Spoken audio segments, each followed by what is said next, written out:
channel. And for those who are new, please don't forget to subscribe and click the bell button para ma-notify ka sa mga bago kong videos. Our lesson for today is all about char, picture. For today's video, I'm gonna sharing you some tips na for me, para sa akin.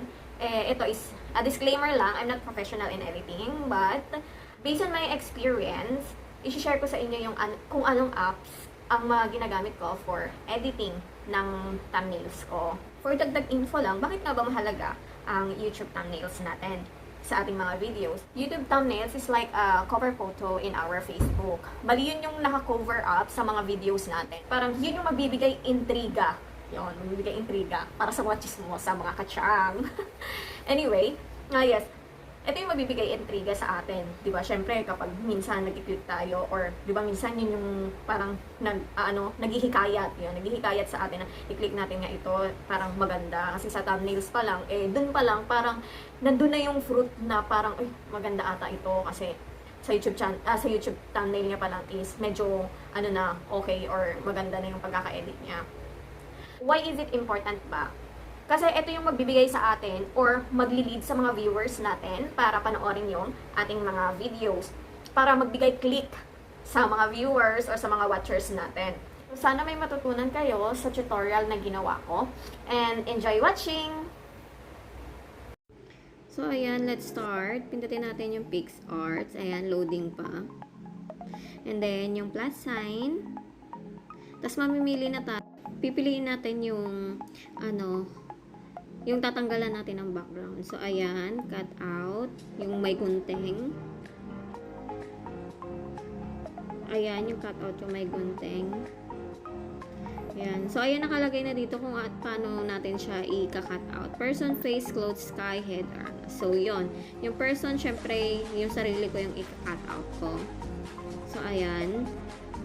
Makikita nyo naman dyan. Pwede nyong i-restore or pwede kayo ulit mano-mano nyo siyang tatanggalin. And then, syempre, yung mata is like a preview. Kung na-delete na ba or kung ano magiging itsura, 'di ba? So, yan. Ganyan lang siya, guys. Erase and then restore and preview. So, ayan na. Save na natin. Punta naman tayo sa Pixel Lab. Nakita nyo naman yung 3 dots. And then, sunod nyan is, yan, image size. Mamimili tayo dyan kung anong size. Andyan yung YouTube thumbnail. So, yun ang i-click natin since yung gusto natin na size. Pindutin natin yung plus sign. Then, from the gallery. Tapos, piliin natin yung gusto nating i-resize na image para sa gagamitin natin sa thumbnail natin later. And then, save. Sunod, babalik naman tayo sa PixArt ulit. Ayan. Plus sign ulit. Tapos, yung niresize natin na picture kanina sa Pixel Lab, yun yung kukunin natin. And then, syempre, i-scroll natin yung nasa baba para mag-add photo tayo. Then, yung background erase natin kanina, yun yung i-click natin. Ayan. Tapos, it depends naman sa inyo kung anong size, kung gaano kalaki yung size ng inad ninyo. So, ayan. Sa akin, ganyan kalaki. And then, scroll ulit. Andito na lahat, guys. Wala na kayong hahanapin. Magiging kontento na kayo dito. Ayan. So, pwede kayong maglagay ng border, kahit anong color, kung anong gusto nyo. Since ako, ayoko naman border. So, ayoko. And then, pwede rin kayong add ulit ng mga photos, lahat, text, nandito na lahat, mga effects, andito na rin po. Magi-scroll na lang kayo dito. I-tour nyo na lang po itong PixArt, So, ayan, dito tayo sa text.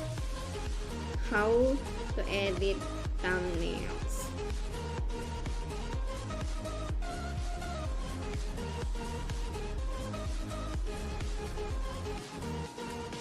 Ayan.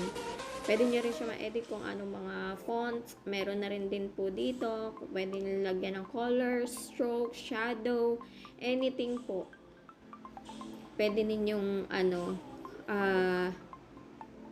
gawin dito.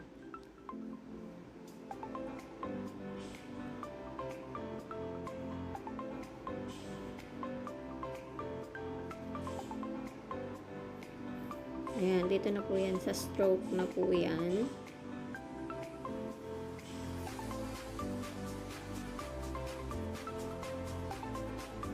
Ako gusto ko kasi black. So, I choose black. Ayan. Pwede nyo rin siyang i-curve. Ayan. Kahit ano guys. Pwede. Kahit ipag-tumbling-tumbling nyo yung mga letters na yan. Okay lang. Depende po talaga sa inyo kung ano pong gusto nyo. Yan. Mag-a-add photo ulit ako para makita ninyo kung paano mga samples.